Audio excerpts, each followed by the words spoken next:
Amen. Nous allons maintenant nous tenir debout. Totelema sasa ipi pona kotanga eloba.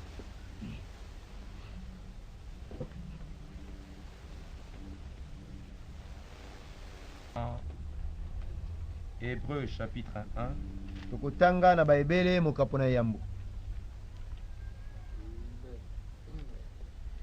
Après avoir autrefois, à plusieurs reprises et de plusieurs manières, parlé à nos pères par les prophètes, Dieu dans ces derniers temps nous a parlé par les fils. Il a établi héritier de toutes choses et par lui il a aussi créé l'univers. Kala nzambe asolaka na bankoko na minoko na basakoli na mbala mingi mpe na mitindo mingi. Na mikolo o na suka asoli na biso kati na mwana oyo atie mosangoli na libula na biloko nyonso. Na yepe Par lui il a créé l'univers. Na yepe ajalisaki bikeke. 2 Pierre chapitre 1. Petelo mokana mibale mokapona yambo.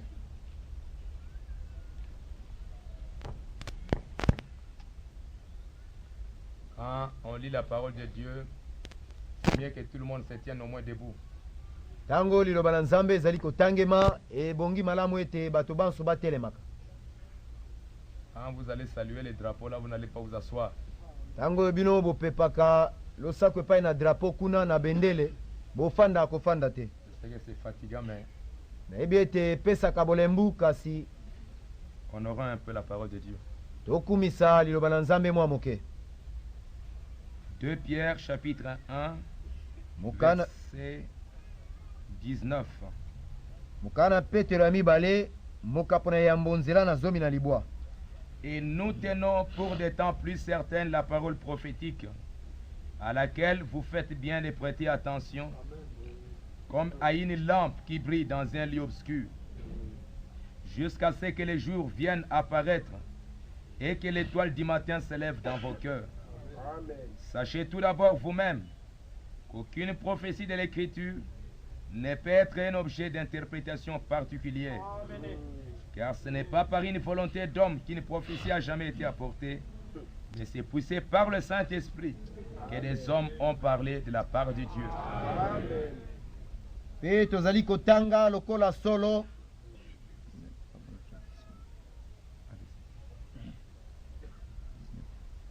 Tozali kolendisa liloba na bule. Tozali kolendisa liloba lisakolami na makasi na koleka. Tokosala malamu kotia mitema na yango lokola na mwinda oyo ezali kopela na esika na molili mabe. Kino ekota na tongo mpe moto na tongo ekobima na mitema na bino. Boye liboso na nyonso ete moko te na bisakweli na makomi ebimaki na makanisi na bato mpenza. Mpo esakoli moko te ebimaki na mokao na moto, kasi bato bauti na nzambe balobi wana ezalaki bango kopusama na molimo mosantu. Prions. Tobondela. Dieu notre Père Céleste, Nzambe tata na biso na likolo, nous avons chanté, toyembi, nous avons donné des offrandes, topesi makabo, ce qui fait partie de notre culte. ezali eteni ya losambo na biso. Maintenant, Seigneur notre Dieu, Sasa epi nkolo nzambe na biso, nous sommes venus pour que tu nous parles. toyei na ntina ete oloba na biso. Pourquoi nous nous mettons entièrement entre tes mains. Na ntina yango tomiti biso nyonso mobimba kati na maboko na yo, Nos cœurs bien disposés mitema na biso misili kobonga, pour recevoir cette nourriture que tu as préparée pour nous. ntina ete toyamba bilebi osila kolamba mpo na biso. Ainsi, Seigneur, Na bongo nkolo, nous voulons que tu sois au milieu de nous, tolingi tozala kati na biso, que tu nous enseignes opesa biso malakisi. au nom de Jésus-Christ. Na kombo na Yesu Kristo. Amen. Amen.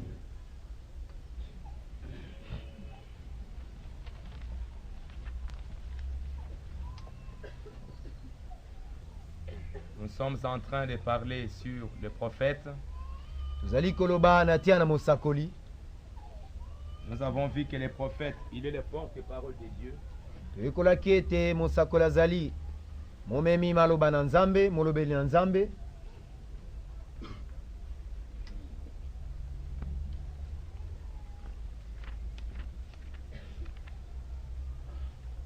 Dans les messages, les choses qui doivent être. Kati na liteya nkombo makambo ya masengeli kozala. Paragraphe 28, Frère Branham dit, nzela ya tuku na mwambi ndeko Branham alobi boye. Un prophète est un réflecteur de Dieu. Mosakoli azali kola talatala ya nzambe. Il est fait de telle façon qu'il ne peut pas dire ses propres paroles. Salami na lolenge te akoki koloba malobo na ye moko te. Il faut que ce soit les paroles de Dieu qu'il prononce. Sengeli ezala maloba na nzambe oyo azali kosakola. Il est tout comme un réflecteur. Azali penza lokola talatala. Et il est le porte-parole de Dieu. Pe azali molobeli ya nzambe. Dans chaque âge, kati na eleko moko na moko, le prophète a toujours été le porte-parole de Dieu dans cet âge-là. Mosakoli azaka tango nyonso molobeli na nzambe kati na eleko yango. Ainsi, ce qu'il dit, abongo ye azali koloba, ça fait loi et principe dans cet âge-là. ezali na esika ya mobeko kati na eleko wana. Et ce qu'il dit pe oyo ye azali koloba doit être accepté et cru comme la parole de Dieu. Sengeli koyambama mpe kondimama lokola liloba na nzambe. Parce qu'il a été avec Dieu. Pamba te ye azalaki elongo na nzambe. Il sort de la présence de Dieu. Awuti kuna liboso na nzambe. Et Dieu a mis ses paroles dans sa bouche. Pe nzambe atie maloba na ye kati na monoko na ye. Afin qu'il prononce.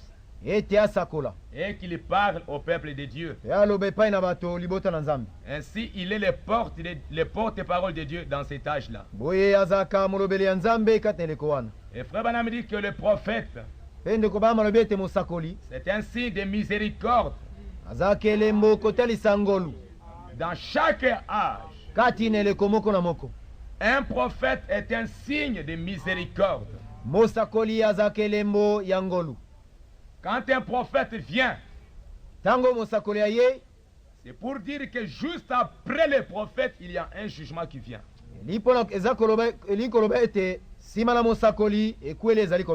Avant que Dieu puisse frapper, avant que Dieu puisse juger le peuple, il envoie d'abord un signe de miséricorde. Afin que quand vous croyez à ces prophètes, vous serez épargnés du jugement qui va venir. Ça a toujours été ainsi dans tous les âges. Dieu a envoyé Moïse en Israël, à l'Égypte, pour le peuple d'Israël. C'était pour annoncer qu'il y avait un jugement qui venait. L'Égypte devait tomber sous le jugement de Dieu. Mais avant que Dieu puisse juger, il avait un peuple qui devait se tenir sous la miséricorde. Et quand le peuple d'Israël, qui avait reçu le prophète Moïse, a cru au message de Moïse, Moïse leur a dit, appliquez les signes, tuez un agneau, mangez les herbes amères, et ainsi de suite. Quand Dieu, quand le prophète a ordonné cela à son peuple, quand le peuple a cru à ça, pendant que l'ange du jugement était en train de survoler les maisons des enfants de tout l'Égypte,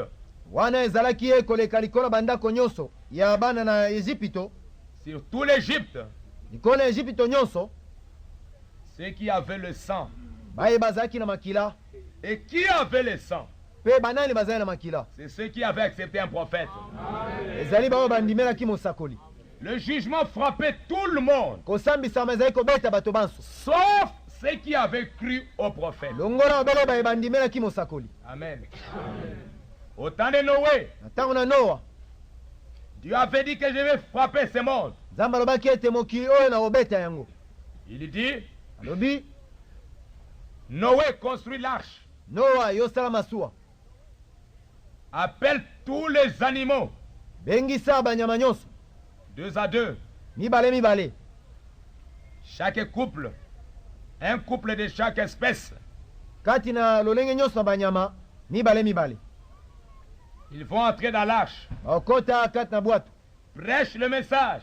teya sango na yo Dis-leur que la pluie va tomber. mbela bango ete mbula ekonoka Le jugement va venir. esambisama ekoya Parce que quand les prophètes parlent, pamba te ezali mosakoli koloba souvent les hommes, quand ils entendent cela, mingi wana bato bayokaka c'est comme un petit jeu. ezalaka lokola nzembo pamba liseki La pluie va tomber mbula ekobeta pendant 40 jours. mikolo tuku minei Vous allez périr. bokokufa nye Croyez dans ce que je vous dis. bondimela oyo ngai naza kolobela bino Venez entrer dans l'arche. boya kokota na masuwa Elle est assez grande pour contenir tout le monde. masuwa ezali monene ekokoka bino nyonso Les hommes ne voulaient pas. bato baboyaki na bango Ceux qui sont entrés dans l'arche, baye bakotaki kata masuwa quand le jugement est venu, ntango kosambisama eyaki c'est ceux qui étaient avec les prophètes qui étaient sous la grâce. bobele baye bazalaki elongo na mosakoli nde bazali na se na ngolu Seulement. bobele bango Amen. Les prophètes, c'est un signe de miséricorde, mosakoli azalaka elembo na ngolu un signe de grâce elembo na mawa dans chaque temps. kati na eleko moko na moko Mais si vous refusez son message, kasi soki oboyi na ye nsango na ye vous êtes sous le jugement de Dieu. wana okwei na kosambisama na nzambe Parce que lui, pamba te ye ayant reçu le message, lokola azwi nsango il a la capacité, il a cette grâce azali na makoki azali na ngolu yango pour plaider mpo na kolobela pour son peuple. atia na libota na ye Même si Dieu fâchait de n'importe quelle manière, ata soki nzambe adasuki kodasuka solo le prophète est capable de plaider pour le peuple. mosakoli azali na makoki ya kosamba na esika na bato Au temps d'Abraham, na ntango na abalama Abraham était un prophète. abalama azali mosakoli Dieu est descendu nzambe akitaki dans une chair humaine. kati na nzoto na moto Il dit que je vais détruire le monde. alobaki ete nakobebisa mokili nye Je vais détruire Sodome et Gomorre. sodoma na gomora oyo nakobebisa yango nye Il a envoyé 2 ans pour aller détruire Sodome et Gomorre. tindaki baanje mibale ete akende bakende kobebisa sodoma na gomora Le prophète savait qu'il y avait un de ses amis qui était là. mosakoli oyebaki ete moko na baninga na ye azalaki kuna Son frère ou bien son neveu. ndeko na ye to soki mona kazi na ye babenga L'autre était là. À L'autre- Sodome et à Gomorre. loto azalaki kuna kete na sodoma na gomora Abraham le prophète, il va plaider pour son frère. abalama mosakoli akei kolobela ndeko na ye Parce que le prophète, c'est l'ami de Dieu.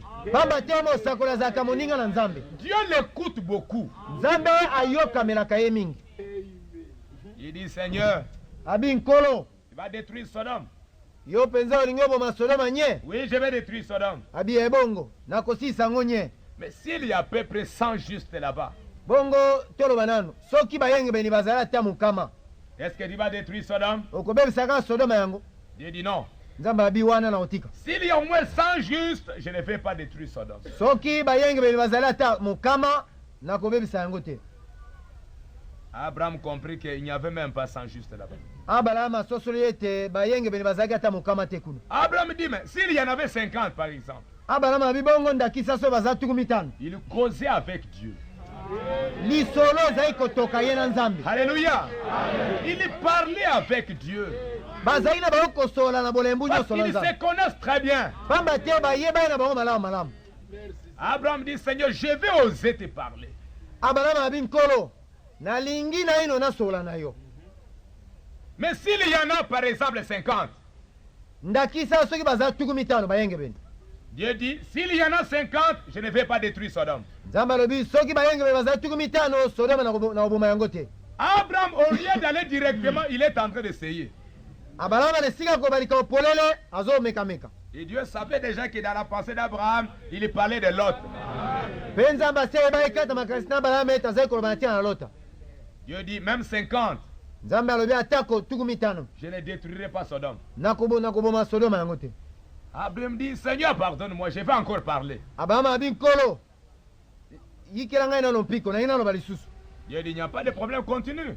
nzambe abi likambo ezali te kobo be koloba Mais s'il y en a 10, par exemple, bo ndakisa soki bazali zomi Dieu dit que s'il y en a 10, je ne vais pas détruire Sodome. nzambe alobi soki bazali zomi sodoma nakoboma yango te Abraham dit, alors maintenant, s'il n'y en a même pas 10, abalama biai awa soki ata zome koki te. Je vois que Lot est déjà perdu. Namoni ete sili mpo na biliaki biloto bikoki.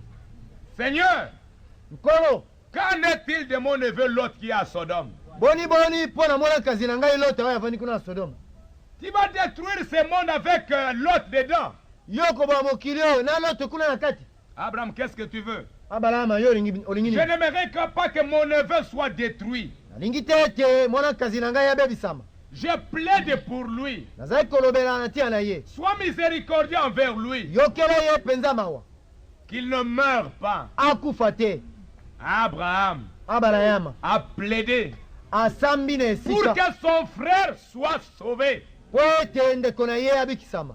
Et Dieu a écouté la prière du prophète. Mpe Nzambe ayokami libonde ye na mosako. Il dit aux anges, Ayebisi baange allez maintenant à Sodome. abi bokita kuna na Sodoma.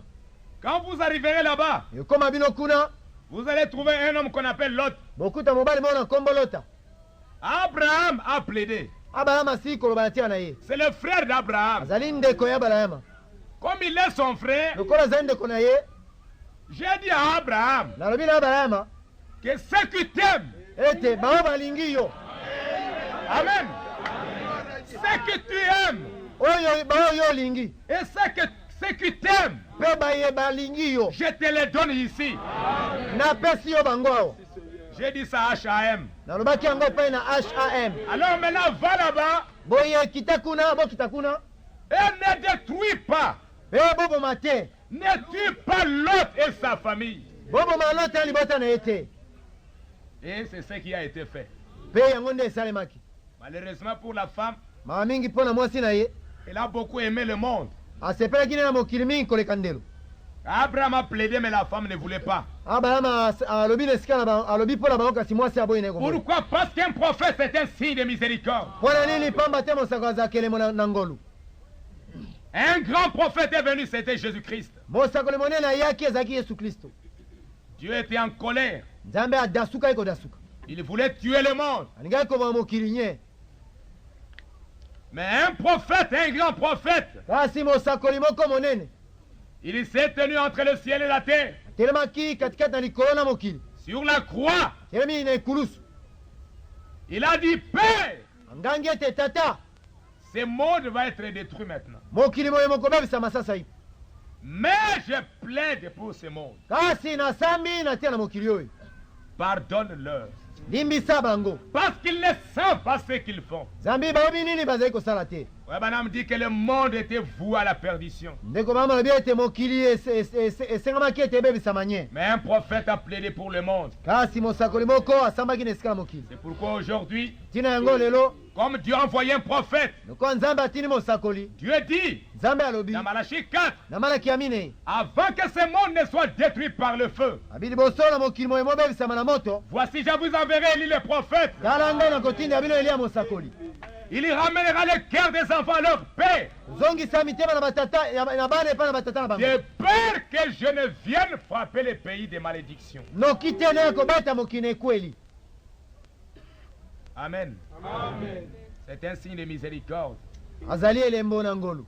Aujourd'hui, la miséricorde nous a été donnée. Lelo yo ngolu epesameli biso. Il est allé à la montagne. Amatai na ngomba. Il a plaidé pour le peuple.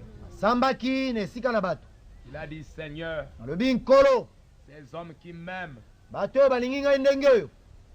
je ne veux pas qu'ils puissent mourir. Balingi te ete bakufa. Sauve-le, Bikisa bango.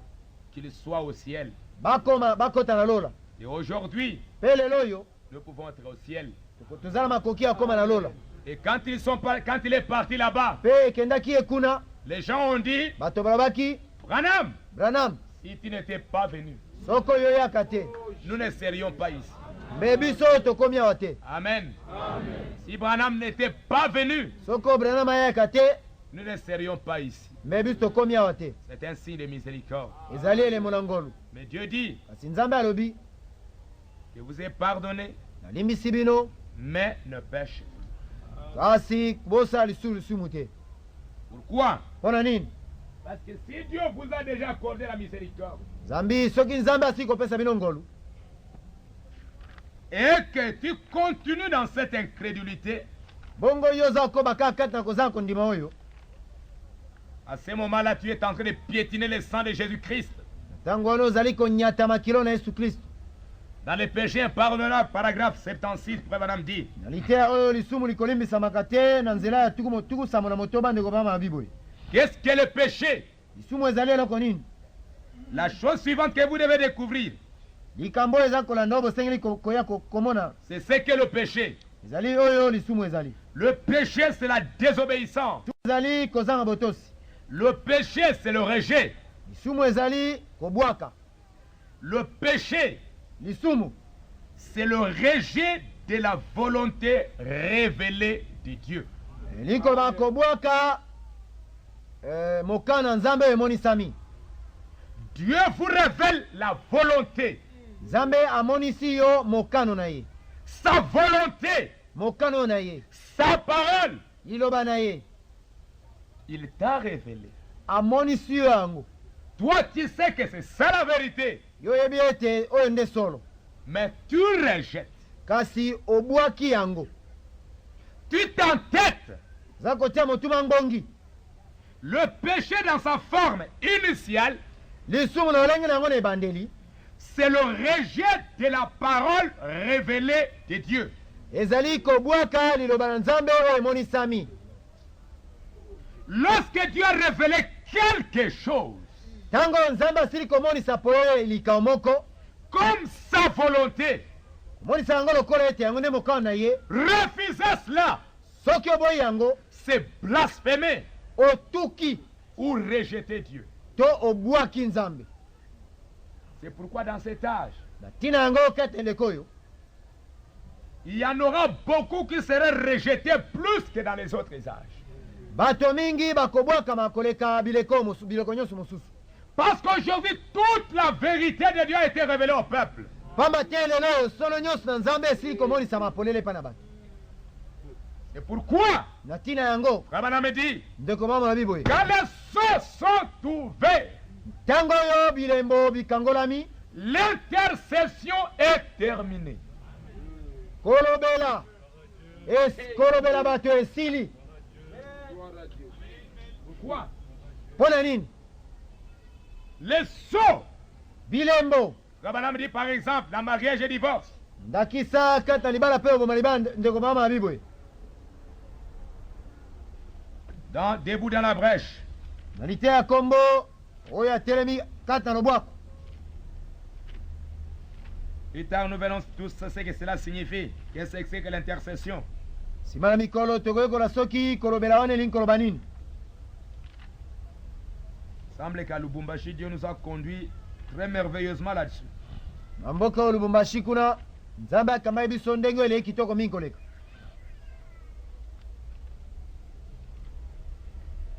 L'intercession. kolobela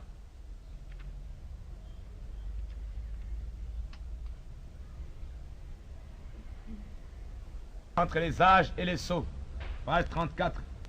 mwa lobwako oyo ezali kati na bileko na mangomba na bilembo. lukasa 3:4. Voici que vint un agneau ensanglanté. tala mwana mpate abelemaki oyo azala makila. J'en vis beaucoup qui se tenaient là, tous des gens de renom. jean amonaki mingi bato mingi bazali kotelema, bazalaki na esika yango bato na lokumu, Pourtant, personne ne pouvait faire cela. kasi ata moko te akoka kosala likambo yango. Alors vint l'agneau. bongo mwana mpate abelemaki. Son temps d'intercession, ntango na ye ya kolobela, son temps de médiation était terminé. ntango na ye ya kotelema na esika na bato esilaki. Quand l'agneau quitte le trône ntango mwana mpate alongo na kiti na bokonzi pour prendre le livre, mpo na kokamata mokanda, à ce moment-là, le temps d'intercession est terminé. na ntango wana ntango na kolobela esili. Pourquoi? mpo na nini? Pendant les âges, ezali kati na bileko. depuis ici, il était un agneau. kobanda awa azalaki mwana mpate, Depuis le commencement jusqu'à la fin de l'âge. uta na ebandeli kino suka na eleko, Il était un agneau. azalaki mwana mpate. Mais dès que l'agneau prend le livre, kasi kaka ntango mwana mpate akamati mokanda, On demande, mais qui est digne de prendre les livres et d'en ouvrir les seaux? motuna etunami nani aza na makoki akamata mokanda mpe kobuka bilembo. On a regardé, il n'y avait personne. Batali ngambo na ngambo ata moto moko te. Mais on a vu un agneau. Kasi bamoi mwana pate moko. Frère madame dit, où est-ce qu'il était? Ndeko bamatuni ete azalaki wapi? Il sortait du trône. Abimi kuna na kiti na bokonzi. Là où se trouvait le Père. Wapi epai tata azalaki. C'est là où l'agneau est sorti. Kuna nde mwana pate yango abimaki. Frère Branham dit que là, dans ce trône-là, il faisait l'intercession. Ndeko bamabi ete kuna kiti na bokonzi wana azalaki kolobela bato. Mais quand il prend les livres, kasi wana ezali okamata mokanda, son temps de médiation est terminé. ntango na ye ya kolobela esili. Cela se passe quand l'ange se tient là pour la première fois, yango azali kosalema ntango moise atelemi wana mbala na liboso, déclarant il n'y aura plus de temps. mpe koloba ete ntango ekozala lisusu te. C'est l'Apocalypse au chapitre 10. eza na emoniseli mokapo ya zomi. Amen. Amen.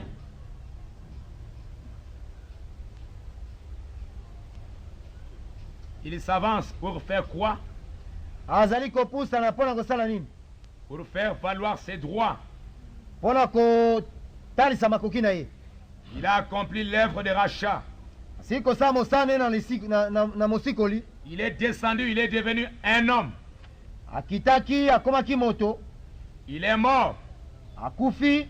Il a fait l'œuvre du rachat des parents rédempteurs. asali mosala ya kosomba bato ya tata mosikoli. Mais il n'a pas encore fait valoir ses droits. kasi nano ayesi makoki na ye na ntina motuya te. À la croix, na ekulusu c'est comme un homme. azalaki lokola moto. Je parle dans une société. eza lokola moto oyo soki nakena na sika ya mosala moko boye. Je paye la voiture. napesi misolo nasomi motuka. Je donne l'argent. napesi misolo na ngai. Et j'ai dit mpe nalobi au vendeur, na moteki, garde-moi la voiture. bombela ngai motuka na ngai oyo. Je vais aller préparer le garage. nakei kobongisa ebombelo na motuka. Là où je vais mettre cette voiture. wapi epai na bana kobomba motuka yango. Mais j'ai déjà tout payé. kasi nasilisi kofuta misolo nye. Un jour je reviendrai mokolo moko na kozonga pour réclamer ma voiture. mpo na kosenga motuka na ngai. Parce qu'elle m'appartient. pamba te ezali ya ngai. J'ai déjà payé le prix. si nafuti ntalo. Maintenant je viens pour réclamer la voiture. sasa epi naza koya kosenga motuka na ngai. Et quand il reviendra boye ekoya ye pour réclamer la voiture, mpo na kosenga motuka. il ne viendra pas avec les mains vides. akoma maboko pamba te. Il doit venir avec un livre. asengeli koya na mokanda moko. Toi, tu ne viendras pas les mains libres comme ça. Donne-moi la voiture. yo koya maboko poele boye te opesa ngai motuka na ngai Non. te. On doit te dire, mais donne-moi une attestation. Donne-moi un document qui prouve que tu es le propriétaire. bakotuna motuna babi. talisa mokanda moko. talisa mokanda moko eza komonisa ete yo nde nkolo ya motuka. Que c'est toi qui as acheté. C'est toi qui as payé le prix. oyo ezali kotalisa ete yo nde osombi yo nde ofutaki ntalo ya misolo. Et ce ne sera pas, tu ne vas pas fermer les livres. mpe mokanda yango okanga yango boye te. Il va l'ouvrir. okofungola yango boye. Il va leur dire qu'à telle date. mpe okoloba ete na mokolo songolo Alléluia. J'ai payé le prix. nafutaki misolo. Maintenant, sikawa je viens avec ce livre pour réclamer ma voiture. naye nango mokanda moye mpo na kosenga motuka na ngai. Dans la voiture, kati na motuka j'ai acheté la crique, nasombaki eloko ekotombolaka motuka boye. j'ai acheté pneu de réserve, nasombaki mwa pine mosusu oyo ya pembeni ya kotia soki mosu etoboki. j'ai acheté quoi ça se trouve ici. nasombaki biloko songolo pakala mangongi ezali awa ekomami awa. Et je viens pour réclamer tout ce que j'ai acheté. mpe nayei nasenga biloko nyonso nga nasombaki. Qu'est-ce que tu as acheté? osombaki eloko Tu nini? ouvres ton livre. okangoli mokanda na yo. J'ai acheté ça, sombaki eloko j'ai boye. acheté ça, sombaki eloko j'ai boye. acheté ça, sombaki likambo j'ai boye. acheté ça. nasombaki eloko boye. Alléluia. Aujourd'hui, Jésus-Christ Christ. lelo oyo yesu kristu Lui, le lion de la tribu de Juda. ye nkosi na libota na yuda Il nous a achetés asombaki biso à la croix. na ekulusu À la croix, il nous a rachetés. na ekulusu asombaki biso Mais maintenant, kasi sasa ipi il nous dit, abina biso quand il nous a rachetés, il dit, restez encore ici. ntango ye asomba biso ekulusu abai botika nanu awa Je vais aller vous préparer une place. nakende kobakisa bino esika Quand il revient, ntango akozonga il doit venir avec la facture. asengeli koya na mwa lokasa Il doit venir avec le livre. asengeli koya na mokanda Disons, koloba ete j'ai racheté nasikolaki Nzé, nze j'ai racheté la terre entière ici. mabele oyo nyonso nasombaki yango Rabbanam dit ndeko mama alobi qu'il est le fils de l'homme. ete azali mwana moto En tant que fils de l'homme, na ndenge nde na mwana moto il est l'héritier de la terre. azali nkolo mabele mosangoli ya mokili C'est pourquoi quand il vient, na ntina yango ezali ye koya conformément à cette prophétie, engebane na lisakoli wana il met ses pieds sur la terre. azali kotia matambe na ye na kati Rabbanam dit que le pied sur la terre signifie la possession. ndeko bana obi ete masengeli koya mokili koloba kotalisa eloko oyo ezali ya ye Ça, c'est que Dieu a dit à Josué, yango nde nzambe alobaki na yesu là où tu mets tes pieds, okoka konyata matambe na yo ça devient ta terre. ekomi mabele na yo Amen. Il vient avec les livres, azali koya na mokanda réclamant la terre entière, je l'ai rachetée. kosenga mokili mobimba oyo ye asombaki Mais dans cette terre, kasi kati na mabele yango il y avait Nzé, kuna adio kazalaki il y avait Mutombo, mutombo azalaki il y avait Kilimani. ndeko muku mpe azalaki Amen. Pourquoi? mpo na nini Parce qu'il vient pour vous réclamer. pamba te ye mpo na kolomba bino Et frère Branham dit qu'à ce moment-là, mpe ndeko mama bi ete na ntango wana son temps de médiation est terminé. ntango na ye ya kolobela esili Pourquoi? mpo na nini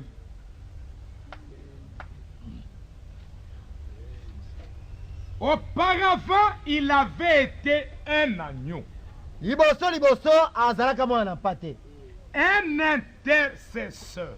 molobeli Il avait été un agneau, un intercesseur. azalaka mwana mpate molobeli Mais maintenant, il vient comme un lion. kasi sasa ipi azali koya lokola nkosi Son temps d'intercession est terminé. ntango na ye ya kolobela esi esili Pourquoi? mpo na nini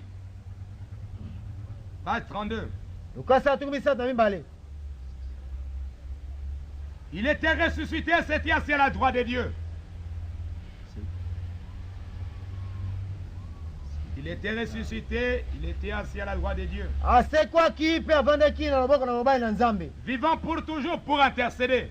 na bomoi mikolo ntango nyonso mpo na kolobela Pendant tous les âges. ntango nyonso na bileko Comme il peut, je vais lire ça tout de suite. nakotanga yango mwa nsima Pour intercéder, mpo na kolobela il était là, azalaki wana sur le trône, likolo na kiti ya mokonzi en train d'intercéder. kolobelaka Cet homme, mobali oyo Jésus, yesu il était là sur le trône du Père, avandaki wana na kiti ya mokonzi na tata en train d'intercéder. aza kosala nini kolobela Un agneau. mwana mpate Mais kasi il s'est levé là aujourd'hui. Il s'est levé là. Il s'est levé là atelemaki wana lelo comme un intercesseur, lokola molobeli intercédant avec son propre sang kolobaka na makila na ye moko à cause de l'ignorance du peuple. na tia na bozangi boyebi oyo ya bato Il était là comme intercesseur à cause de l'ignorance du peuple. azalaki wana lokola molobeli na tia na kozanga boyebi oyo ya bato Amen. Il était là comme un intercesseur, c'est un avocat. Amen. azalaki wana lokola molobeli azali zuzi molobeli Pas Zouzi. Avocat. Un avocat. to baka molobeli. Ah. Pourquoi on prend un avocat? mpo nini bakamati moto asamba na esika na bato kuna na batribunau? C'est parce que je suis censé, moi son client, je suis censé ne pas bien connaître la loi. pamba te ngai moto na ye oyo akosambela nayebi na ngai mobeko mpenza te. J'ai failli vis-à-vis de la loi. nasi na kwei na ngai liboso na mobeko. Et je prends quelqu'un qui connaît très bien la loi mpe na kokamata moto moko ayebi malamu mibeko et qui sait jouer avec la loi. mpe oyo ayebi kokamata mibeko akoti awa abimi awa na kati ya mibeko. Lui, il va dire, ye nde akoloba le juge se tenant là. wana mosambisi atelemi kuna.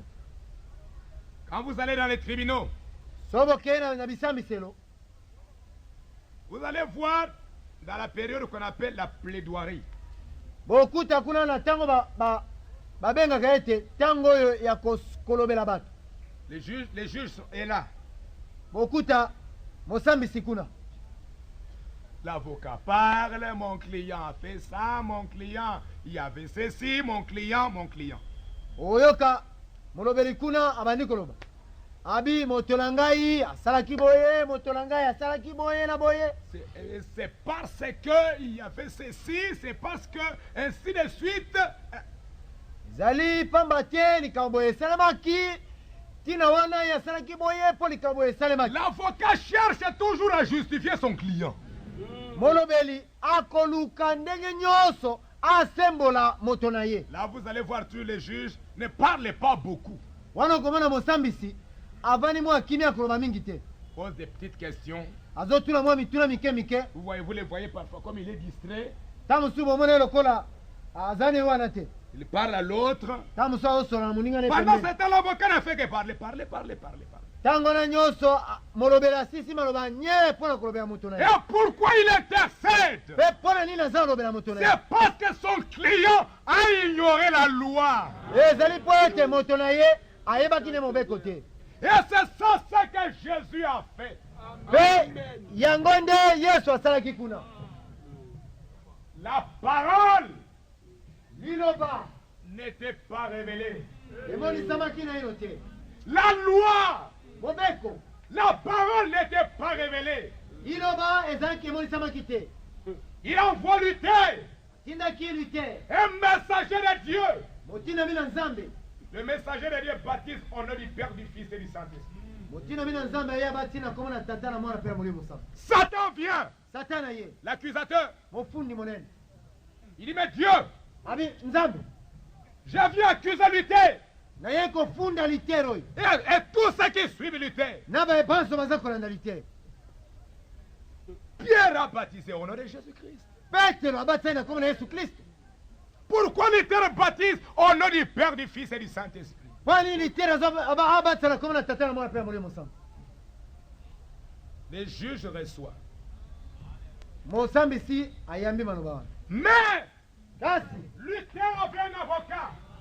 litere azali na molobeli na ye Parce qu'il y avait un intercesseur. pamba te molobeli moko azalaki. Jésus se tient là. yesu atelemi wana Il dit, Père, alobi tata c'est la vérité. ezali solo. Luther baptise au nom du Père, du Fils et du Saint-Esprit. litere aza batisa na kombo na tata na mwana mpe ya molimo mosantu. Mais moi, kasi ngai oyo je te rappelle une parole. nakaniseli yo liloba moko. Alléluia. Dans ta parole, kati na liloba na yo na mokala na yo tu y avais prévu un temps yo osili kokata ntango kobongisa ntango moko où tu vas rétablir toutes choses. wapi epai yo kobongisa mapamanso. Mais ce temps-là n'est pas encore là. kasi ntango yango nene ekomi te. Tu avais dit c'est quand Élie viendra. olobaki ete ezali ntango eli akoya. Père, c'est ta parole. tata eza liloba na yo awa tala. Comment veux-tu que Luther connaisse cela? boye yo elingi ndenge nini olingi ete Luther ayeba makambo mai? Il ne peut pas les connaître parce que ce n'est pas la promesse pour ce temps. Luther akoki koyeba yango te pamba te ezali elaka ya ntango oyo te. Satan. Satan Voilà. oyoki ya Il y a une promesse dans la Bible. bikomi moko ezali kaka Bible. Que le rétablissement, ce n'est pas au temps de Luther. Le rétablissement, c'est au temps de William Branham. Satan kozongisama ya makambo eza na ntango ya Luther te kasi eza na ntango ya William Branham. Luther est dans l'ignorance. Luther azali na ayebi na ye te. C'est vrai, il est dans l'ignorance. ezali solo azangi boyebi. Jésus a plaidé pour lui. Yesu asambi na esika na Il ye, n'a pas plaidé en vain. asambi likolo likolo mpa pamba Il a te. plaidé sur la base de la loi. asambi na koyebaka mobeko. Wesley et tous ces gens-là. Wesley mpe na bayebanso. Jésus a plaidé. Yesu asambaki na esika na bango. Pourquoi? Mpo na nini? Parce que les sceaux n'étaient pas ouverts. Pamba te bilembo bikangolamaki naino te. Ouais, madame me dit le mariage et divorce. Ndeko bana malobi na libala mpe okabwana.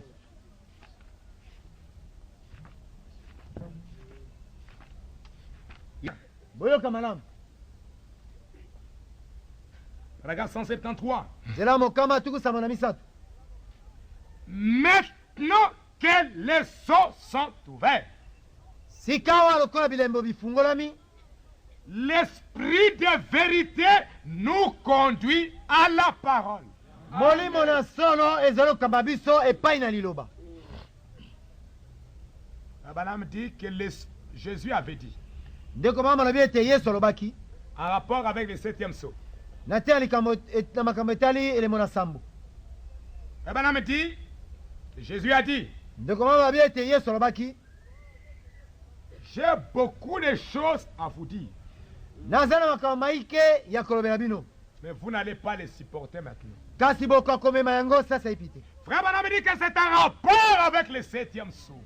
ndeko mama malobi ete etali elemo na sambo. Dans le guide, alobi akoketa lite ya kombo mokambi. parce que dans le 7e sceau, il y avait beaucoup de vérités qui étaient tenues cachées. pamba te na elemo na sambo basolo ezalaki mingi ebombamaki.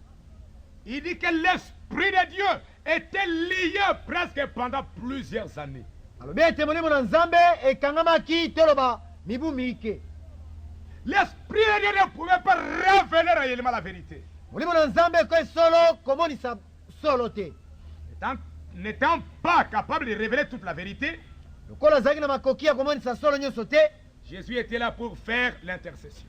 yesu azalaki kuna mpo na kosala mosala ya molobeli. Maintenant que les eaux sont ouverts, sika lokola bilembo bifungolami, l'Esprit de vérité vous conduit à la parole. molimo na solo ezali kokamba bino epai na eloba. Cela explique le pourquoi de toutes les fautes commises à travers les âges. oyo ezali kolimbola ntina nini ya mabunga nyonso oyo esalemaki katikati na bileko. C'est parce que le sang n'était pas ouvert. ezali mpo ete bilembo bifungolamaki naino te, Ce n'était pas révélé. emonisamaki te. Les fautes commises au travers des âges. mabunga oyo esalemaki kati na bileko, Parce que le livre était fermé. pamba te mokanda ezalaki ya kokangama. L'esprit de vérité ne pouvait pas conduire le peuple à toute la parole. molimo na solo ekoki kokamba bato epai na eloba mobimba te. Jésus faisant l'intercession. yesu azalaki kosala mosala molobeli. Rabana me dit, ndeko mama malobi revenons au mariage et divorce. tozonga na libala mpe okabwana. Voyez-vous, cela doit être révélé. bomoni yango esengeli komonisama. Avant ce moment-là, vous ne saviez rien. liboso na ntango wana boyebaki ata eloko moko te. Mais il a promis que dans les derniers jours, kasi alakaki ete na mikolo na suka dans cet âge, kati na eleko oyo tous les mystères cachés dans la Bible seraient révélés. bombami nyonso ebombami kati na biblia ekomonisama. Combien le savent? bato boni bayebi yango. Apocalypse chapitre 10. emoniseli mokapo na zomi. Jésus a promis yesu alakaki que tous ces mystères cachés ete mabomba mi nyonso me mabomba maki relatifs au mariage et au divorce, oyo etali libala mpe okoboma libala entre autres, kati na yango sera révélé dans les derniers temps. ekomonisama kati na mikolo ya suka. C'est pourquoi, ntina yango comme c'était le mystère caché, lokola ezali mabomba mi me mabombamaki mazipanaki, pourquoi il y a eu le pardon? mpo nini bolimbisi ezalaki? C'est parce que le peuple était dans l'ignorance. ezali pamba te libota na bato bazalaki kati na C'est bozanga boye. pourquoi il dit là, ntina yango alobi wana c'est quelque chose de terriblement corsé. Je ne savais pas comment la porter. bi ezalaki likama na mpasi nayebaki ndenge na koteya yango te. Que faire? nasala nini? Lorsque dans mon qui ont été mariés, certains 2 ou 3 fois, basi na mibali baye babalanaki basusu kati na bango mbala mibale basusu mbala misato. le divorce ou la polygamie. kokabola koboma mabala to ndongo. Des hommes bons, des femmes bonnes, complètement embrouillés. basi malamu mibali ya malamu babulanganaki mpenza kobulangana. Quelle en a été la cause? ntina na yango ezalaki nini? Un faux enseignement. malakisi ya lokuta. L'ignorance du peuple. bozali koyeba kati na bato. C'est pourquoi Jésus aujourd'hui, na ntina yango yesu lelo oyo il devait interceller pour le peuple. asengelaki kolobela bato. Vous révélez la vérité. komonisa bino solo. Vous êtes pardonnés, bolimbisami mais kasi ne le refaites plus. bozongela kosala yango lisusu te. Pourquoi? mpo na nini? Parce que maintenant la vérité de Dieu vous est révélée. pamba te sasa ipi solo na nzambe esi komonisama epai na bino. Vous avez la grâce parce que c'était de l'ignorance. bozali bozwi ngolu pamba te bozali kati na Parce que les cieux n'étaient pas ouverts. pamba te bilembo bifungwamaki naino te. Mais maintenant que les cieux sont ouverts, kasi kala lokola bilembo esi kofungwama, le chemin de l'Éden est ouvert. nzela na edene esi kofungwama. Maintenant, si vous le faites, boye soki osali yango lisusu c'est tant pis pour toi. etali yo moko. Je crois que vous comprenez. na banzi bososoli Quand la vérité est révélée, ntango solo emonisami, parce qu'il est maintenant un lion, pamba te sasa ipi azali nkosi. le lion de la tribu de Juda. nkosi oyo na libota na yuda. Et le lion, mpe nkosi madame dit, ndeko mama alobi il vient maintenant comme le juge. aza koya wana lokola zuzi mosambisi. Il n'est plus un avocat, aza lisusu molobeli te, il est le juge. akomi mosambisi. Parce que les cieux sont ouverts. pamba te bilembo bifungolami. Si maintenant la vérité vous est révélée, soki sasa ipi solo epesameli yo na emoniseli, maintenant qu'est-ce que cela signifie? sasa ipi yango nini koloba nini? Si nous péchons ou désobéissons volontairement, soki tosala masumu to kozala botosi na nko, après avoir reçu la connaissance de la vérité, nsima na biso kozwa boyebi ya solo, il ne reste plus de sacrifice pour les péchés. wana mbeka mpo na masumu etika lisu te. Voilà votre péché impardonnable. lisumu na yo ezangi bolimbisi. Si vous connaissez ce qu'est la vérité de l'évangile, soki yo oyebi solo oyo na sango malamu, et elle vous a été exposée, mpe esilai koteyama epai na yo, Dieu vous l'a révélé, nzambe amonisi yo yango, et vous savez que c'est la vérité.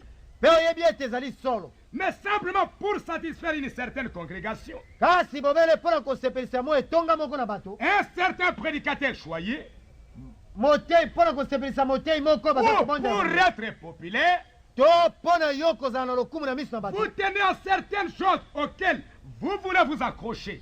yo ozali kosimba makambo oyo osepeli kokamba na yango, Au lieu de prendre la parole de Dieu, na esika lokamata eloba na nzambe. Paul a dit, Paulo alobi c'est lui qui pêche ye oyo azali kosala lisumu, ou qui refuse de croire volontairement. to ye oyo aboyi kondima na nko, Après avoir reçu la connaissance de la vérité, nsima na ye koyeba koyamba mayele oyo na solo, il ne reste plus de sacrifice pour les péchés.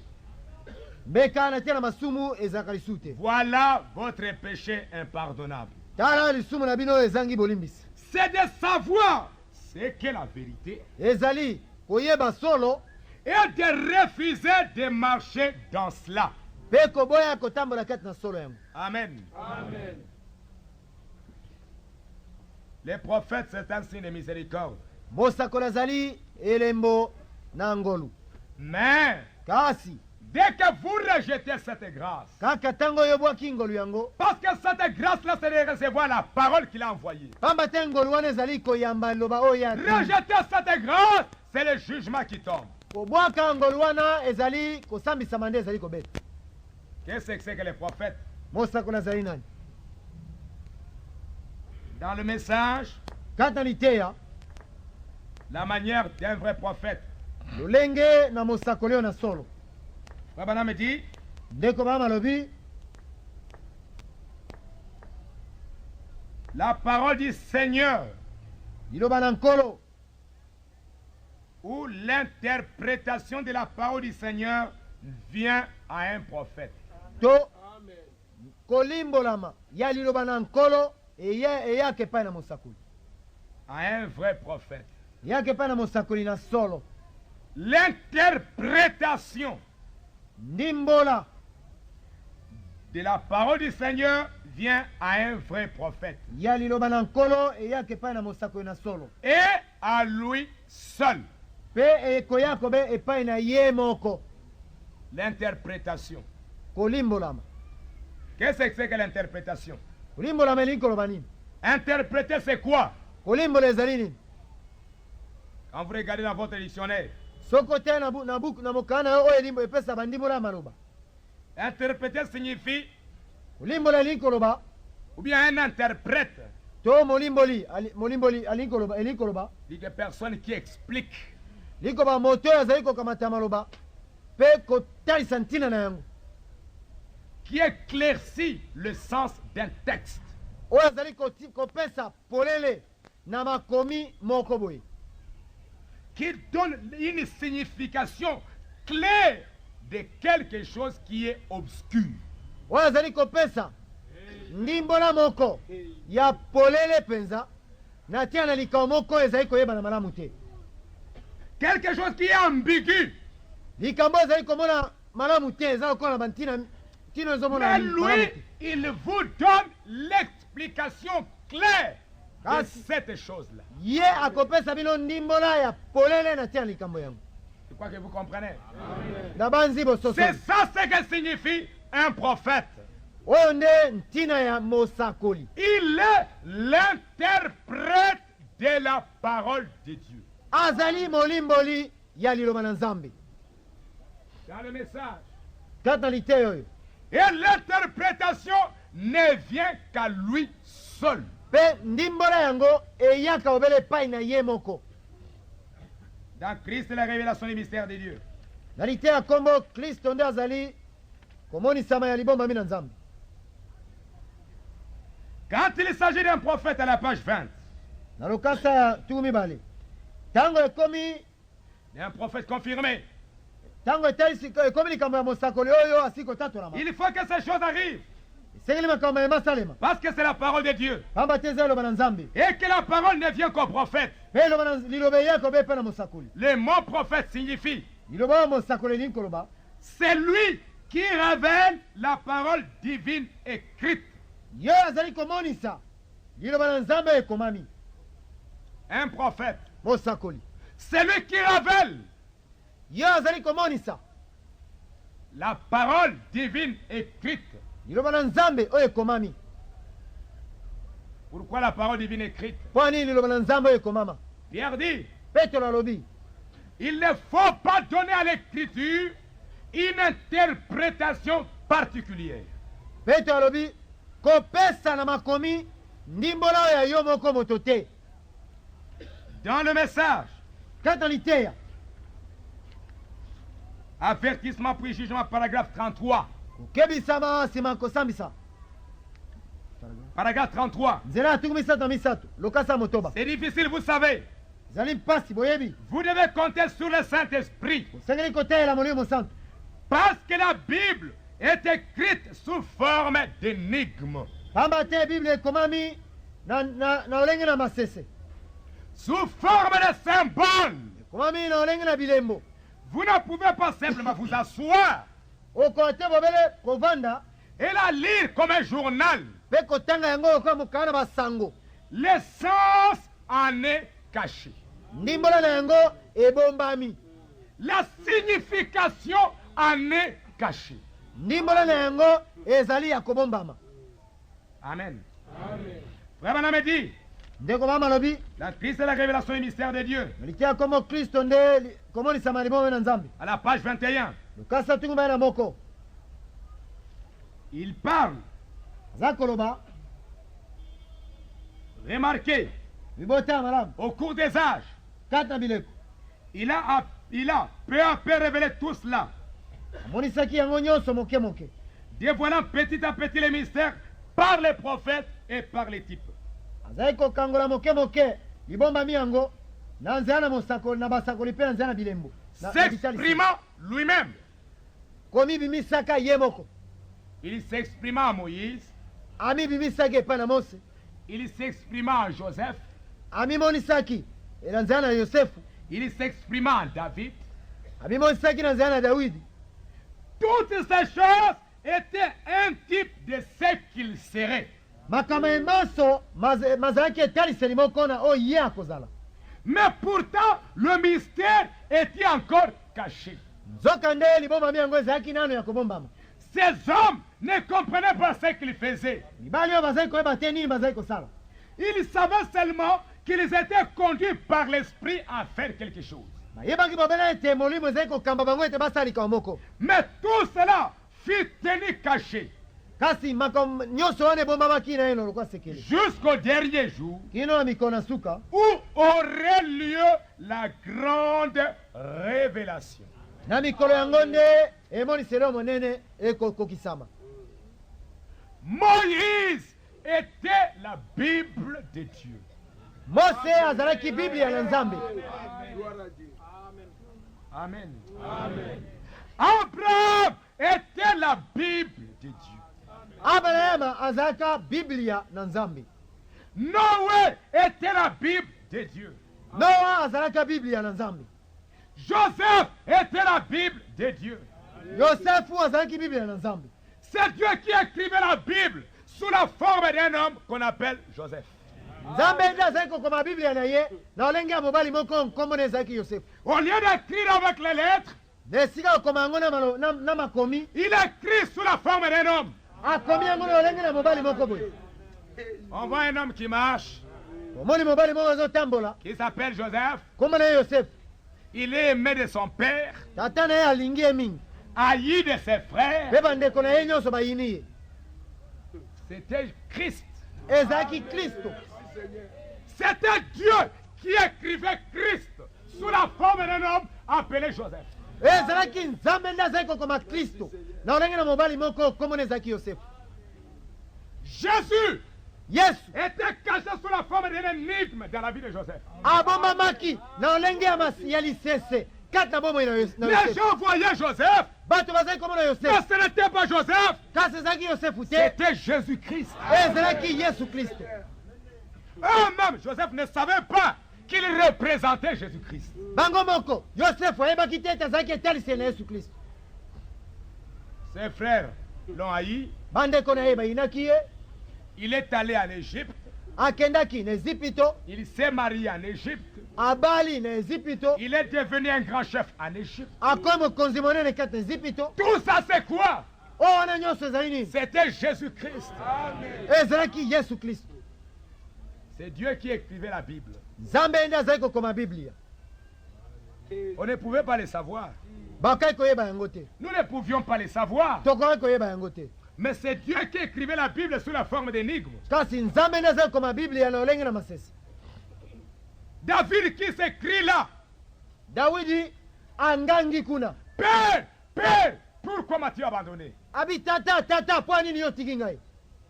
Abraham dit un jour il a été rejeté de son peuple. Ndeko mama abi ete mokolo moko libota na ye babwakaki ye. David commençait à monter la montagne. Dawidi abandi komata likolo na ngomba. Si vous lisez la Bible, c'était la montagne des Oliviers. So botangi Biblia eza na ngomba na bilaya. Il a regardé. Atali na nsima boye, Il a regardé Jérusalem. atali mboka ya Yerusalemu. David a pleuré. Dawidi atangisi mpisoli. C'était Dieu qui écrivait la Bible. nzambe moto azali kokoma biblia. David ne savait pas ce qu'il faisait. Dawidi ayebaki na eloko nini azali kosala. Il ne comprenait pas pourquoi il a été rejeté. azali kososola te mpo nini babwakaki ye. Mais kasi cette vie-là, bomoi wana c'était Jésus, ezalaka yesu caché sous la forme de David. abombami na olenge na dawidi. Amen. Pourquoi? mpo na nini? Parce qu'ils avaient l'esprit des prophètes. pamba te bazalaki na molimo na basakoli. Ils écrivaient la Bible. bazali kokoma biblia. Et pourquoi frère Branham dit? tina ngo ndeko bamba lobi Un prophète, il est la parole qui est écrite dans sa propre vie. ndeko bamba bi ete mosakoli azali liloba oyo ekomami kati na bomoi na ye moko. Ne jouez pas avec les prophètes. kopatapata na yo na mosakoli te. Dieu dit nzambe alobi à Osée, na mosakoli ozea va te marier à une prostituée. kende bala mwasi na pite. Mais quoi, Dieu? bato babi nini nzambe Oui, c'était la parole de Dieu. eko ezalaki liloba na nzambe. Dieu dit, nzambe alobi c'est parce qu'Israël est prostitué. pamba te israele mpe akoti na pite. Un prophète, mosakoli il vient ayaka parce que la Bible est écrite sous forme d'énigmes, pamba te bible ekomi na ndenge na masese sous forme de symboles. ndenge na bilembo. Dieu, nzambe qui dit par exemple à Moïse, akoloba ya mose ndakisa qu'on ne célèbre pas qu'on ne travaille pas les sabbats. abi ete basala mosala moko na poso te moko na sabata. Écrit ça. koma yango Lui, il écrit ne travaillez pas les sabbats. ye akomi kuna moko na sabata bosala mosala te. Mais la signification du sabbat, Dieu garde ça. kasi ntina mpenza ya sabata nzambe abombi yango. Mais il donne un symbole. kasi apesi yo be elembo. Ce que Israël faisait, c'était un symbole. oyo israele bazali kosala ezalaki obele elembo. Comme Joseph était le symbole de Jésus. ndenge mpe yosefu azalaki elembo na yesu. Comme David était un symbole vivant de Jésus. ndenge mpe dawidi azalaki elembo na bomoi oyo ya yesu. Le sabbat, c'était un symbole. sabata ezalaki obe elembo. Mais il y avait une signification derrière. kasi ntina na yango ezalaki na nsima. Comme Dieu ndenge nzambe a dit à Moïse, lobeli mose Dieu aux enfants disait ne pas travailler le sabbat. lobela bana israele basala mosala moko na sabata te. Pourquoi? mpo na nini? Il cache l'essence. abombi ntina na yango. Pourquoi vous ne devez pas travailler le sabbat? Il garde ça. mpo na nini bosengeli kosala mosala te moko na sabata? abombi yango. Mais il révèle un symbole. kasi atalisi obe elembo moko libanda. Mais la signification, la parole qui donne l'explication symbole, Dieu garde. kasi ntina liloba oyo ezali kopesa ndimbola ya elembo wana nzambe abombi yango. C'est comme aujourd'hui, eza lokola lelo oyo je suis un conducteur. nazalaka motambusi motuka. Nous allons avec mon frère Zé quelque part. zotambola na ndeko na ngai kokende esika moko. Lui, ce n'est pas un chauffeur. ye ndeko nze ayebi no kokumba motuka te. Nous allons quelque part. zokende nazotambusa. Nous trouvons un signal, un symbole. tokuti elembo moko Quelque part. na nzela kuna esika mosusu. Quelque chose là. eloko moko batie na nzela kuna elembo moko. Ainsi, quelque chose comme ça. elembo moko ya ndenge oyo Par exemple, ça dit comme ça, ça montre ça. ezali eloko lokola piramide wana bona kati na yango basali mwa likonga moko engumbama na loboko na mobali. Je viens. nazotambusa nazoya Quand je viens là, naza koya wana nakomi liboso na yango. on voulait peut-être aller à gauche. nikokende na loboko na mwasi. J'ai dit, frère Zé, abino ndeko nze. regarde, on nous dit là-bas d'aller à droite. abitala likonga wana omoni babi na biso tokasa na loboko na mobali. Non, je ne dis pas les Congolais. Je dis simplement, on nous dit là-bas d'aller à droite. nabi na ye kaka babi na biso kuna tokende na loboko na mobali. Lui m'a dit, mais frère, où est-ce que c'est écrit? ye akotuna ngai ndeko otangi makomi yango wapi? Ce que tu dis là, allez à droite. C'est écrit où? oyo olobi wana tokende loboko na mobali ekomami wapi? Mais moi je vais lui dire, mais c'est écrit là. ngai nakolobela ye tala ekomami wana. Parce que ça c'est un signe. pamba te oyo ezali elembo. Frère Branham dit, derrière chaque signe, il y a une foi. ndeko bamona bete nsima na elembo moko na moko mongongo ezalaka. Moi je vois le symbole, ngai naza komona elembo yango, mais je regarde derrière le symbole, je lis une voix. Amen. kasi nazali kotala nsima na elembo wana nazali kotanga maloba ya mongongo. Lui qui est un profane, yo ayebi na ye makambo ya kotambusa te, une fois simple, mais symbole, il ne comprend rien. amoni kaka elembo moko azosuswa ntina te. Mais kasi pourquoi moi je sais? mpo ninga nayebi Parce que c'est lui qui a fait cet insigne. pamba te moto asalaki elembo oyo J'étais à son école. nazalaki metelo na ye. Il m'a dit, alobelaki ngai quand vous allez sur la route, soko oza kotambola na nzela vous trouvez ce symbole, okutani na elembo oyo cela signifie aller à droite. yango likoloba katisa na loboko na mobali. Amen. Amen. Nous pouvons discuter pendant 50 minutes avec frère ici. biso na ndeko nze tokoboma ntango wana kowela na maloba. Frère, où est-ce que c'est écrit? ndeko ekomami wapi? Mais moi je lui dirais c'est écrit. kasi nga nakolobela ye tala ekomami awa. Amen. Amen. C'est ça un prophète.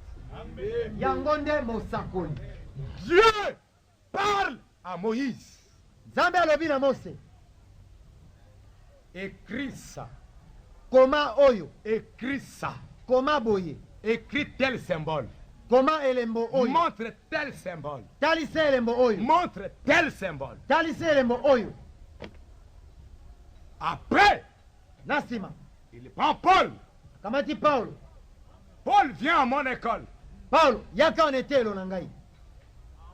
Quand tu iras sur la terre, ekokende yo kata mokili quand tu liras la Bible, wana ekotanga yo biblia, quand tu liras tel symbole, ntango oyo kotanga elembo songolo, cela veut dire ceci et cela.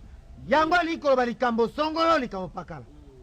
Je crois que vous comprenez. Amen. na banzi bososoli C'est ça un prophète. oyo nde mosakoli. Il est le seul qui détient la signification de la Bible. azali mobele ye moko moto asimbi ntina ya biblia.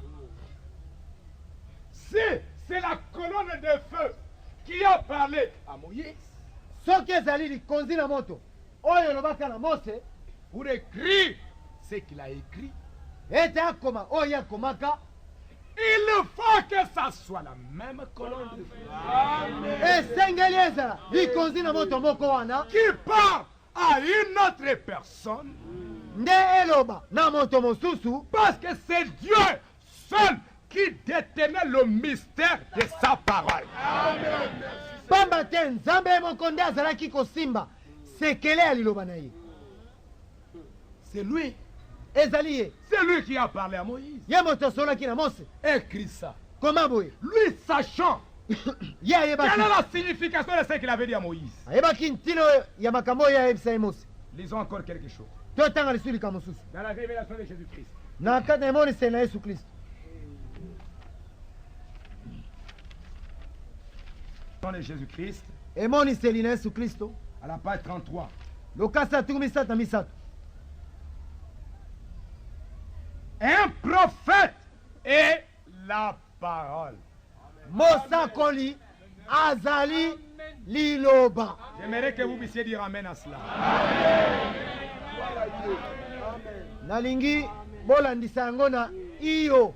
Amen. Il est la parole. mosakoli azali liloba. Joseph, c'était la parole. Amen.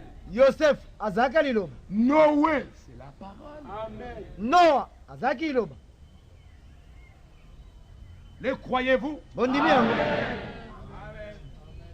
Le mot prophète signifie Liloba oyo mosakoli elingi koloba c'est lui qui donne une explication divine de la parole.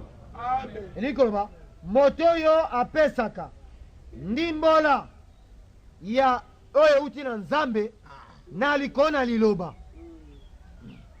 Donc, si un homme, Boye soko moto moko il prend la Bible, akamati biblia boye il vous explique, cela veut dire, ça ce n'est que la pensée humaine.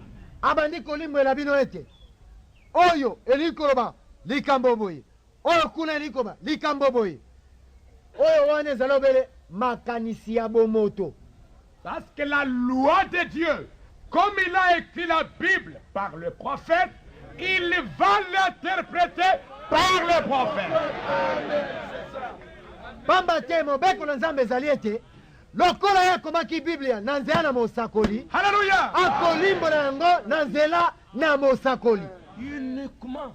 Bobele Il ne va pas changer sa façon de faire aujourd'hui. akobongola eseli na ya mosala lelo oyo te. Aujourd'hui, les théologiens, Dieu voulait dire, Dieu voulait dire. Lelo oyo yoka bayekoli na nzambe ndenge balobaka oyo nzambe alingai koloba. Il y a alingi des koloba. livres que les gens écrivent. Ah, tel livre voulait dire. Et nous lisons tous ces livres. eza mikanda oyo bato bakomi o mokanda songolo elingi koloba mpe biso nyonso toza na bamikanda totangaka yango. C'est bien. eza malamu, Vous pouvez les lire comme vous voulez. botanga na bino nde bolingi. Mais Kasi l'interprétation de la Bible, ndimbola kolimbolama ya biblia ce n'est qu'un prophète. bobele mosakoli. Frère Baname dit, ndeko banga lobi la parole divine est écrite. liloba na nzambe ekomama. Et le prophète a l'esprit de Dieu en lui. mpe mosakoli aza na molimo na nzambe kati na ye. Le même Dieu ici qui avait parlé à Moïse quand il écrivait. nzambe moko oyo oyo alobaka na mose ntango mose azali kokomi, Il vient sur un prophète.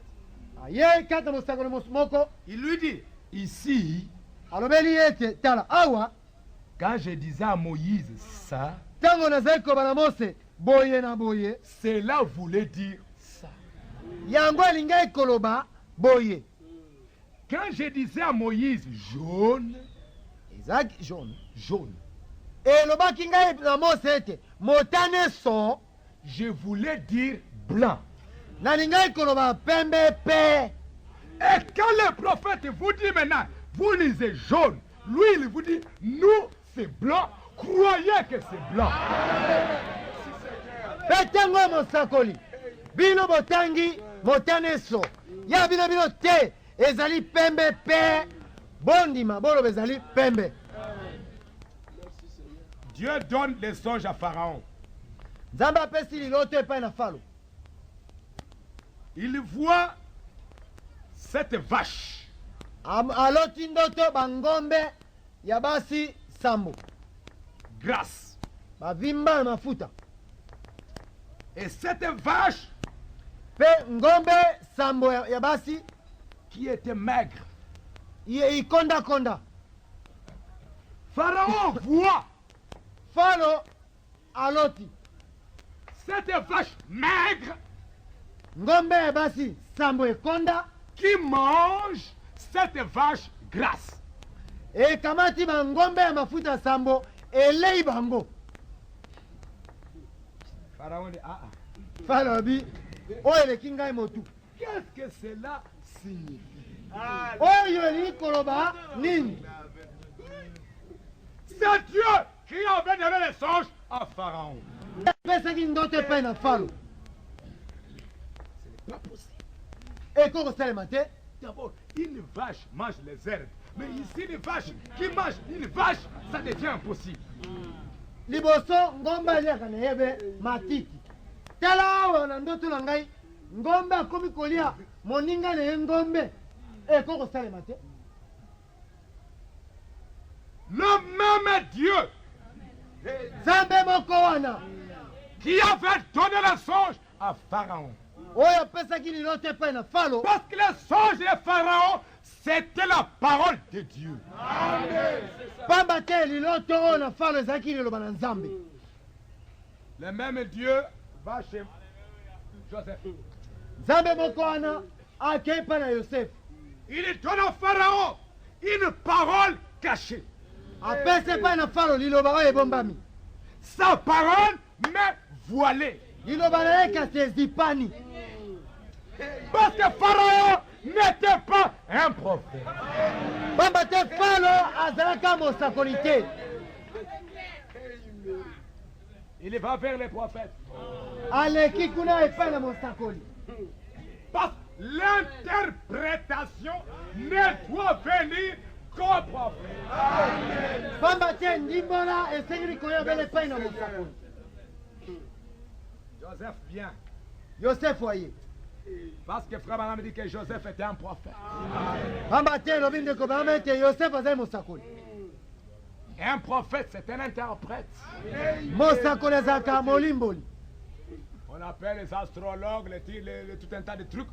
Ça ne marche pas. babengisi basoloka nyonso batanga makambo na bango eloko moko te. Joseph dit, Yosefu alobi ce songe-là, c'est Dieu qui te l'a donné. ndoto na yo wana Nzambe nde alotisi yo yango. Ce n'est pas moi qui donne l'interprétation, mais c'est Dieu. ngai nde napesa ndimbola te kasi Nzambe. Les 7 années, les 7 vaches, grâce signifie 7 années d'abondance. bangombe sambo oyo ya basi oyo ya mafuta mingi wana baza kotalisa mibu sambo ya bozwi kolia malamu. Pharaon voit cette vache. Falo amoni be ngombe sambo ya basi. Joseph, lui le prophète, il voit 7 années. Yosefu mosakoli amoni na yo bele mbula sambo. Amen. Toi, tu vas lui dire, mais non, c'est littéralement, lui il dit, cette vache-là, c'est 7 années. Yoko ba ote ndenge yango elobami wana ndenge maloba yango elobi ye amoni mbula sambo. 7 années d'abondance et 7 années de famine. Amoni mbula sambo ya bozwi pe mbula sambo ya ngelele. Dieu donne un songe à un roi Nabucodonosor. Nzambe apesi ndoto epai na mokonzi moko Nabucodonosor. Il voit des animaux ainsi de suite. Aloti banyama ibua banyama kiliki. C'est Dieu qui avait donné la parole. Nzambe nde apesa liloba. Mais comme il y avait un prophète, kasi lokola mosakoli azalaki, parce que si Dieu cache les sens, c'est parce qu'il y aura un prophète. pamba te Nzambe soki abombi ndimbola na yango elikoba ete mosakoli akozala. Il donne le symbole à Nabucodonosor. Apesi elembo epai na mokonzi na Nabucodonosor. Nabucodonosor lève. Qu'est-ce que cela signifie? Qu'est-ce que cela signifie? Nabucodonosor azwa mituna kuna elikoloba nini. Daniel vient. Daniel ye wana ayei. Amen. Donc, la parole de Dieu, ce n'est qu'un prophète qui peut vous dire cela signifie ceci, cela signifie cela. boye liloba na Nzambe obe mosakoli ndako koyebisa bino ete oyo elikoloba boye okuna elikoloba boye. Lisons la dernière citation. Totanga nzela na maloba ya suka. Quand ils essayent de faire dire à la parole de Dieu quelque chose qu'elle ne dit pas, ezali bango komeka kolobisa eloba na Nzambe oyo liloba elobi te, eh bien ils disent, eh bien je vous dis frère Branham, que vous n'avez pas l'interprétation correcte. yoka nde baza koloba ndeko Branham tolobeli yo ete yo ozali no na ndimbolo ya sembo te. La Bible a dit que la prophétie ne peut être un objet d'interprétation particulière. Bible elobi ete lisakoli ekoki kozala eloko oyo ya ndimbola ya moto te. Pourquoi? Mpona nini? Pourquoi ne peut-elle pas être l'objet d'une interprétation particulière? Mpo nini liloba ekoki kozala eloko oyo ekopesama ndimbola ya bomoto te? Pourquoi? Mpo nini? Parce que la parole du Seigneur vient au prophète. Pamba te eloba na nkolo eyaki epai na mosakoli. Elle est interprétée par le prophète. Liloba elimbolamaka na mosakoli. Elle ne peut être l'objet d'une interprétation particulière. Ekoki kozala eloko oyo moto alimbola ndenge na ye te. Les prophètes l'ont déjà interprété pour vous. Basakoli basi ya kolimbola yango mpo na bino. C'est là, écrit ici même. Ezali wana ekomami awa. Aujourd'hui, Lelo oyo une dernière. oyo asuka penza Il est déjà temps. ntango ekoki. Une dernière citation. Liloba ya suka oyo ya mosakoli.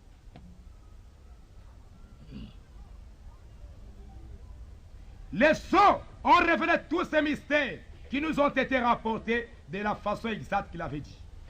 Bilembo emonisi biso mabomami nyonso oyo balobi na biso yango penza ndenge alobaki yango. Qu'est-ce que cela signifie? Yango elingi koloba nini? C'est la main de Dieu Eza loboko na Nzambe devant nous. liboso na biso. Parce qu'il est dans un petit groupe. Pamba te ye azali kati na mo etonga moke. C'est Dieu-là. Nzambe wana Il est dans un petit groupe, azali kati na mo etonga moke voilé dans une chair humaine. azipani kati na nzoto na moto moko. Il est dans un groupe, Azali kati na etonga moko mais voilé dans un homme. kasi azipani na nzoto ya moto moko. Pas dans 12 personnes. Na bato zomi na mibale te. Chaque parabole de la Bible, Lisilese moko na moko ya Biblia, chaque type de la Bible etaliseli moko na moko ya Biblia est rendu manifeste juste ici devant nous. emonisami polele penza awa liboso na biso. Le même Dieu qui se tenait dans la colonne de feu, Nzambe mobele moko azali kati ya likonzi na moto. c'est lui qui écrivit la Bible, Yoyo akomaka Biblia aussi bien l'Ancien Testament que le Nouveau Testament. ezala kondima na kala na kondima na sika. Ce même Dieu est ici même Nzambe moko wana azali awa manifestant azali kotalisa et attestant exactement ce qu'il était. mpe azali kotatola penza oyo ye azalaki. Il l'interprète. Azali kolimbola yango. Il interprète la Bible Azali kolimbola Biblia ici même devant nous. awa penza liboso na biso. Amen. Avec ces messages, Na sango malamu oyo tous les mystères de la Bible se terminent. Amen. Merci Seigneur. mabomami nyonso na Biblia masili na yango kosila. Tous les symboles de la Bible sont révélés. Bilembo nyonso ya Biblia emonisami wana. Pourquoi? Mpona nini? Parce que Dieu nous a envoyé un prophète. Pamba te Nzambe atindeli biso mosakoli. Les croyez-vous? Bondimi Nous allons nous yango tenir debout maintenant. totelema sasa hivi. Parce que la parole de Dieu, Pamba te eloba na Nzambe ça a toujours été un tonnerre pour le peuple. ezalaka ntango nyonso nkake liboso na bato. Il faut un prophète pour recevoir l'interprétation. Esengeli mosakoli mpo na koyamba ndimbo na yango. Prions le Seigneur. Tobondela nkolo. Je vais prier. Na obondela. Dieu, notre Père Céleste, Nzambe tata na biso na likolo. nous sommes arrivés à la fin de notre culte. Tokomi na suka na losambo na biso.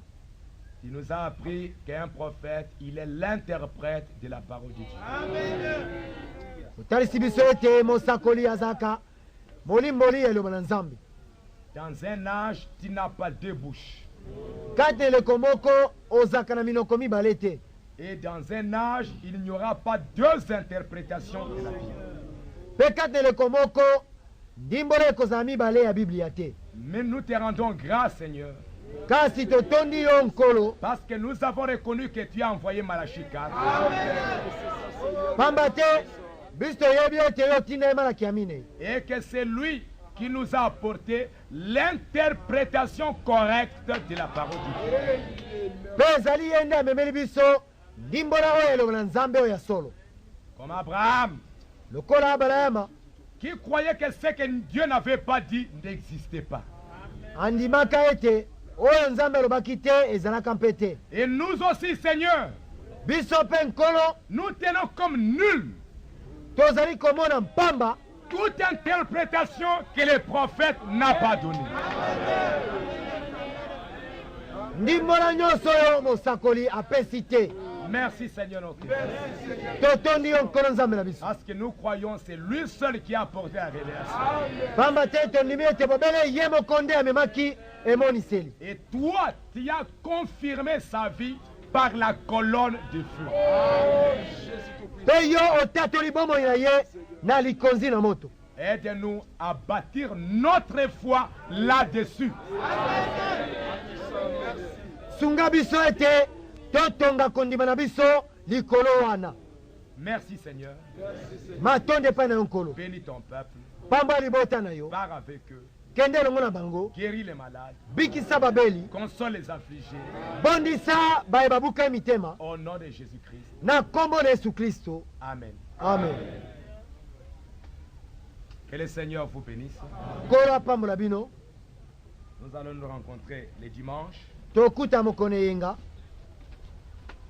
Entre-temps, il y avait le frère Joe Daniel. na nzokande ndeko Joe Daniels Il est arrivé aujourd'hui. akomi lelo oyo On m'a informé ça hier soir. bayebisa ye ngai elobi na pokwa. Mais le frère qui m'avait donné le temps m'avait dit que c'était vers midi. kasi ndeko apesa ye ngai ayebisa ye ngai ntango na ye ya kokoma alobi ezalaki na ngonga na nzanga. Moi aussi, je suis arrivé là-bas vers midi. ngai mpe nakendaki kuna na ngonga na nzanga. Mais il était déjà venu kasi asilaki koya avec un autre frère de Mbujimaï. na ndeko mosusu ya mbujimai. Et puis, ils sont allés voir un frère avec qui nous prions ici. mpe bakei kotala ndeko moko tobondelaka na ye awa. Puis, frère Daniel a dit à ce frère-là, mpe ndeko daniel ezalabi na ndeko wana et peut-être aujourd'hui, ntango mosusu lelo oyo il sera avec nos frères de Rigini. akozala epai na bandeko na biso ya rigini. Et il a demandé à ce que je puisse le voir demain mpe asengi eti nakutana ye elobi pour voir les programmes qui pourraient être établis. mpo na koyeba soki tokosala mwango na biso ndenge nini.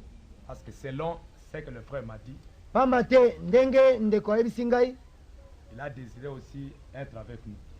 alingai mpe azala na biso elongo. Mais on verra demain. kasi tokotala yango lobi. Mais notre rencontre, c'est pour le dimanche. kasi kokutana biso ekozala mokoni Que ye. le Seigneur vous bénisse. nkolo apambola bino. Allez en paix dans vos maisons, bokende na kimia na bandako na bino. croyant de tout votre cœur bondima na mitima bino mobimba. que l'interprétation est venue au prophète. bondima ete ndimbola ya biblia eyaki epai na mosakoli. Madame Lukusa, mwasi ya ndeko lukusa